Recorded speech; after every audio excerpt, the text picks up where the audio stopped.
As grandes pirâmides nos fascinam e sempre nos trazem muitas indagações. Como um povo que não conhecia a roda e a metalurgia moderna, apenas tinham ferramentas de cobre e bronze que são metais moles, conseguiram construir as 3 grandes pirâmides.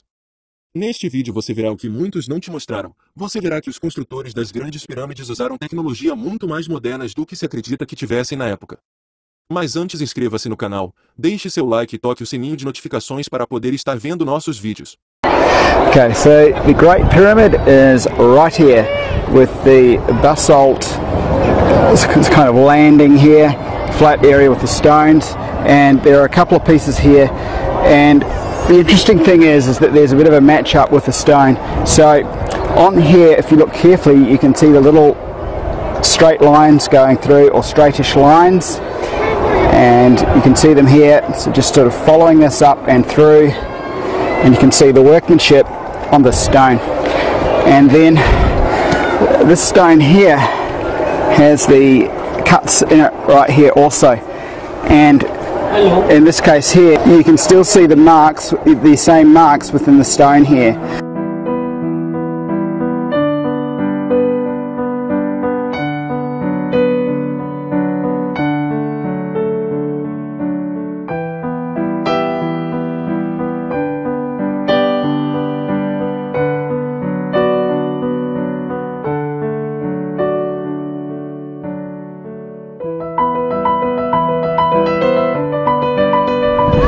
Just beside the Great Pyramid, once again, the last spot was just over here, but another place here where the stone is remarkable, so we'll look at a few still shots from here.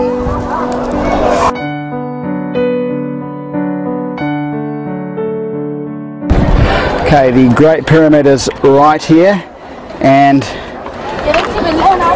with this stone here you have the workings right here, and also here, here and here.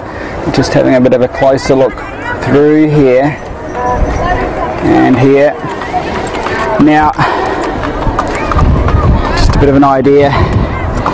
So through here is yet another example. And in this case you can see the variation in line right here, and very definite like lines right through. So there's that one here, and then again here there's a whole lot more cuts, and you can see them in here.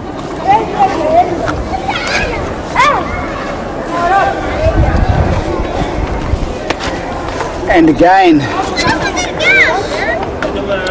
through here.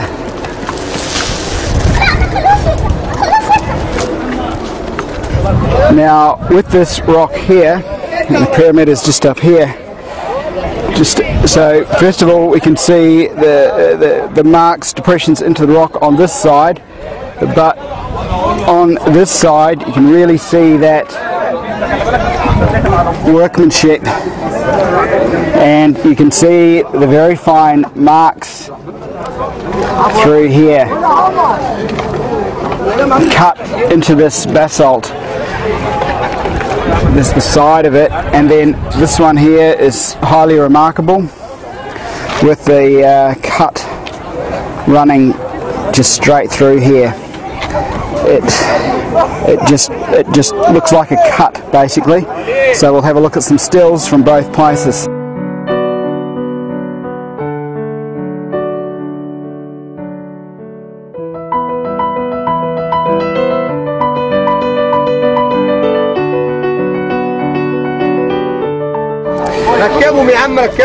So one mark is right through here in that rock there, and again they're just dotted around here.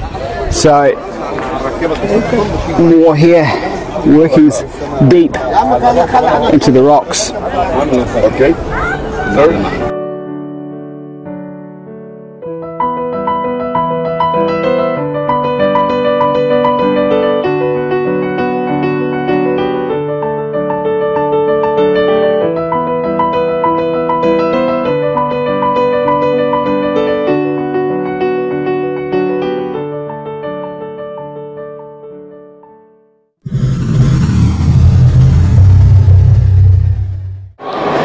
So this is the other side of it, and it's kind of recessed out, and coming around this way, so there's a bit of a line going down here, and then across the top there's this line that tracks through here also and leads to the cut, although the cut's kind of gone off in a way.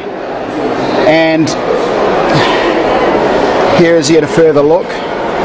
Now you can kind of see that it undulates along here, and if you touch it, it undulates also. Now there is a straight cut through here, and yeah, this is like, it's hard to tell if it is a straight line through there. I'll just get a good look at it, or a curved one.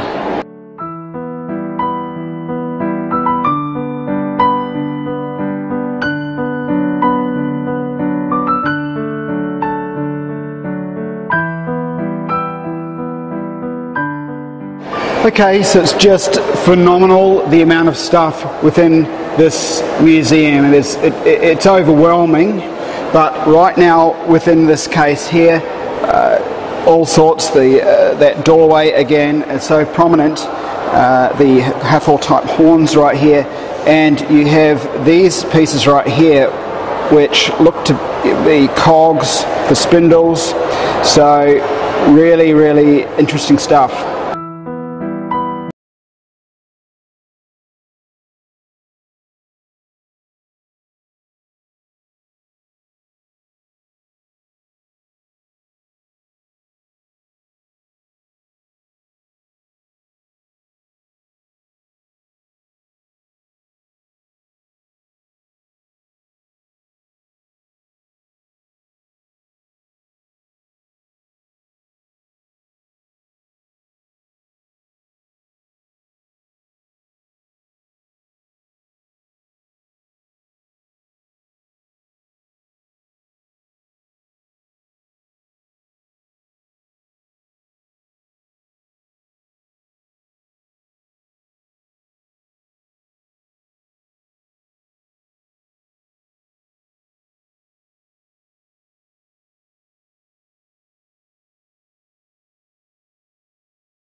This sculpture dates back to the 5th dynasty, and you can see the plaque here.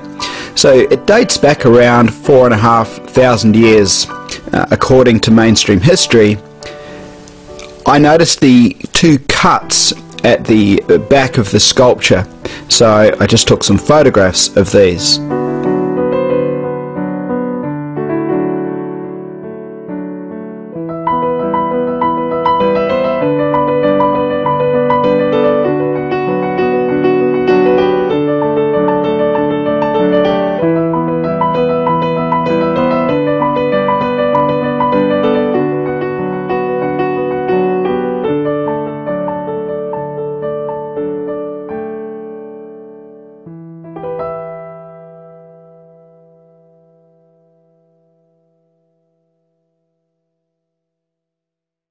The Museum of Egyptian Antiquities in Cairo, Egypt is massive, so due to my own time constraints, I was almost running through the place to find this vase of schist, which wasn't that easy to find. So photographs, I've taken them through the glass. Now we can read the description for it. Vase of schist of unique form, intended to be mounted on a post and possibly intended to hold lotus flowers. First dynasty, so we're talking around 5,000 or just over 5,000 years years ago, First Dynasty, Saqqara, tomb of Cebu. Now, other commentators such as Brian Forster, and there will be many other aspects within this video that Brian Forster, for example, has commented on, but nonetheless, with this vase of schist, there are other vases that have these similar sort of turnover form to them.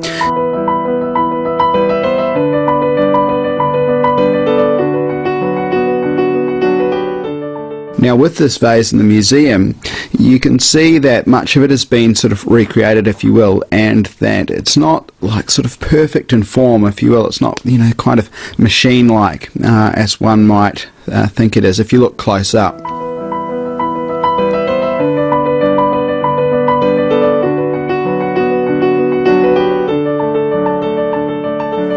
Let's note that they have stated possibly intended to hold lotus flowers, so they're not saying it is so. They do state of unique form. So you can see the round bore kind of clearly there. You can also just to the side see it, just to the side also, right there and there.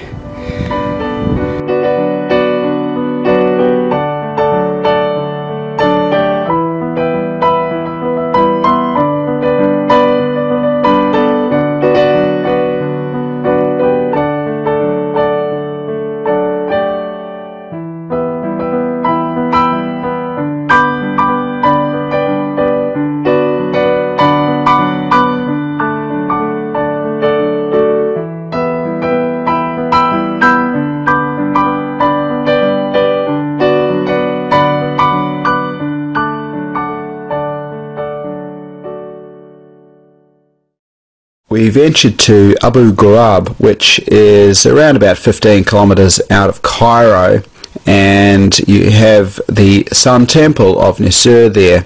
Now, there's a bit of a pyramid there, and around the area you have the bowls, the alabaster bowls, and the various markings on there suggestive of machine work. In this case, you can see that there's been a bore-like device going into this stone. So, a really interesting place. I thought I'd basically show some various tools and you know, signs of ancient technology and machine work. So, I hope you've enjoyed the video.